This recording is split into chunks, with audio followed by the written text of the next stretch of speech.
If you were around in Britain back in the 1960s, there's a good chance the Ford Cortina wasn't just another car. It was everywhere. Parked up on your street, sitting outside the local shops, or maybe right there on your own driveway. And chances are, you didn't just see one. You remember it. Maybe it was your dad's motor. Maybe it was the first car you ever drove. Or maybe it's the one you learned in nervous as anything. Now most people remember the Cortina for being a solid, no-nonsense car, a proper motor, built for everyday life. But what often gets forgotten are the little features, the small details, the quirks, the things that made driving one feel the way it did. And once you hear them again, you'll remember. So let's take a proper trip back and look at 10 forgotten Ford Cortina features from the 1960s that drivers still remember. And, as we go along, see how many bring a smile back. Number 1. The Aeroflow ventilation system. Now this might not sound like much today, but back in the day, this felt quite clever. Instead of just winding the window down and getting battered by wind and noise, the Cortina had a basic airflow system built into the dash. Fresh air coming through the vents, nice and steady. On a warm day, stuck in traffic or what passed for traffic back then, you'll remember. It made a difference. It wasn't perfect. Mind, you'd still get the odd bit of dust blowing through. But at the time, it felt like a bit of luxury. Simple things. Number 2. The column gear shifter. This one divides opinion. Some people loved it. Others couldn't stand it.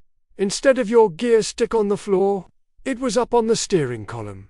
Bit unusual if you weren't used to it, but it meant you could have a full bench seat across the front. 3 across, if you really wanted to squeeze in. Not always the most comfortable, but it worked. Of course, getting used to changing gears like that took a bit of time. Felt odd at first, didn't it? Bit of a knack to it. Go on, did you ever crunch a gear or two learning that? Most of us did. Number 3. The bench front seat. And speaking of that front seat, no separate seats in some models, just one long bench. Very much inspired by the American style. Made the car feel open, relaxed, almost like your living room on wheels. Perfect for a slow Sunday drive, or heading out with the family, though if you took a corner a bit too sharply, you'd soon find yourself sliding across, no side support to speak of. Still, it had character, proper comfort in its own way. Number 4. The simple, no-nonsense dashboard. Nothing complicated here, no screens, no nonsense, no distractions, just what you needed. Speedometer, fuel gauge, a couple of warning lights, and that was your lot. Everything clear, easy to read. No fuss. You didn't need to think about it. You just got in, turned the key, and off you went. Funny, isn't it? Cars today have everything going and somehow feel more complicated. Back then, it was simple, and that's exactly how people liked it. Number 5. The pull choke starting system. Now this, you definitely remember. Cold morning. Bit of frost on the windscreen, and there you are, pulling out the choke. That little knob on the dash. Pull it out, turn the key, give it a bit of hope. Too much choke, and you'd flood it. Too little, and it just wouldn't catch. Bit of a balancing act. And in winter, could be a right nightmare to start. You'd be sitting there thinking, come on, just start, will you? And once it did, you had to remember to push the choke back in. Forget that, and it'd run rough as anything. Still, that was all. Part of it kept you involved. Number 6. The flash to pass. Headlight feature, a small thing, but quite clever for the time. A quick pull on the stalk, and your headlights would flash. even if they weren't fully on. Perfect for letting someone out, or giving a polite signal, something we all take for granted now. But back then, it felt a bit advanced, a nice little touch.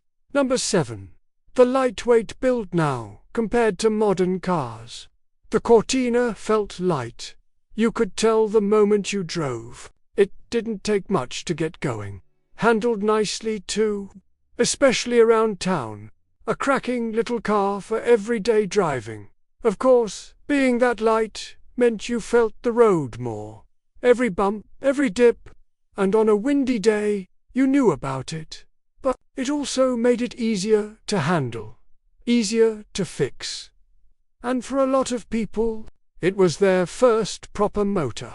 Simple, forgiving. Did the job. Number 8. The manual window, windows no buttons here, just a handle. Round and round. Simple as that.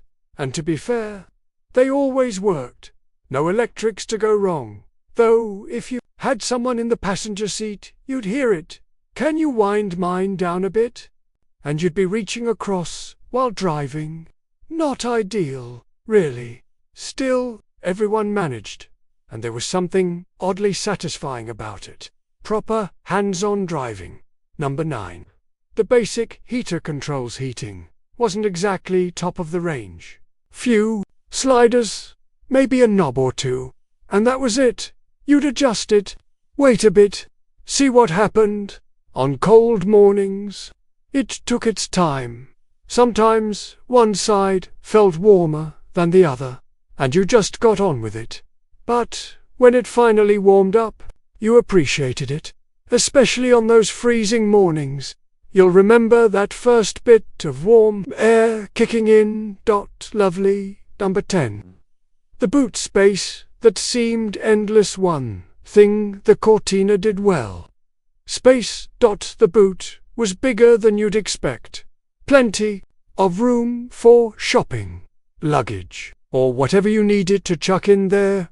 Weekend away, no problem. Trip to the shops, sorted. It was practical. No fuss, no clever tricks, just space. And that's exactly what people needed. Now, looking back, these features might seem quite basic. Nothing flashy, nothing over the top. But that wasn't the point.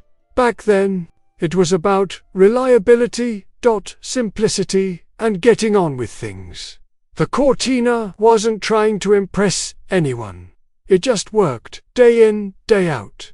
And for a lot of people, it became part of life. Your first bit of freedom. Your daily runabout. The car you trusted to get you where you needed to be.